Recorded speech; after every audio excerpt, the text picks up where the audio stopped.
അപ്പോൾ ഗൈസ് ഇന്ന് നമ്മൾ റീലിലൊക്കെ ട്രെൻഡായി നിൽക്കുന്ന ബൺ മസ്കയും ഇറാനി ചായയാണ് ഉണ്ടാക്കാൻ പോകുന്നത്.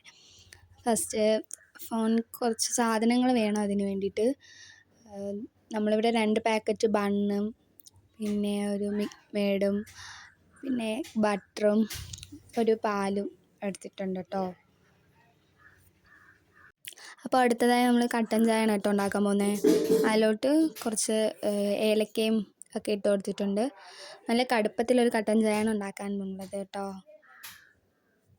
അപ്പോൾ ഇത് അടുത്തതായി പാല് തിളപ്പിക്കാൻ വെച്ചിട്ടുണ്ടായിരുന്നു. അതിലോട്ട് കുറച്ച് മിൽക്ക് മെയ്ഡ് ഒഴിച്ച് കൊടുക്കുകയാണേ. നല്ലവണ്ണം ഒന്ന് മിക്സ് ചെയ്ത് കൊടുക്കണം മിൽക്ക് മെയ്ഡ്. അപ്പോൾ അതാ നമ്മൾ പാലൊക്കെ ശരിയാക്കി വെച്ചിട്ടുണ്ട്.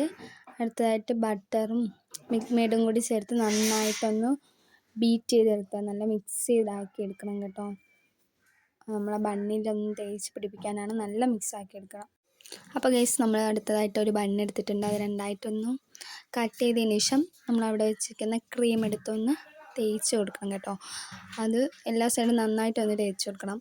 അതിനുശേഷം നമ്മൾ അതിൻ്റെ സൈഡിലോട്ടൊന്ന് അത് നല്ലതായിട്ടൊന്ന് തേച്ചെടുക്കണം.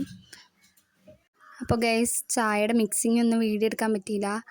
അപ്പോൾ ഇതാണ് നമ്മുടെ ഫൈനൽ ലുക്ക്. അപ്പോൾ ഇന്നത്തെ വീഡിയോ ഇത്രയുള്ളൂ. Love you and by.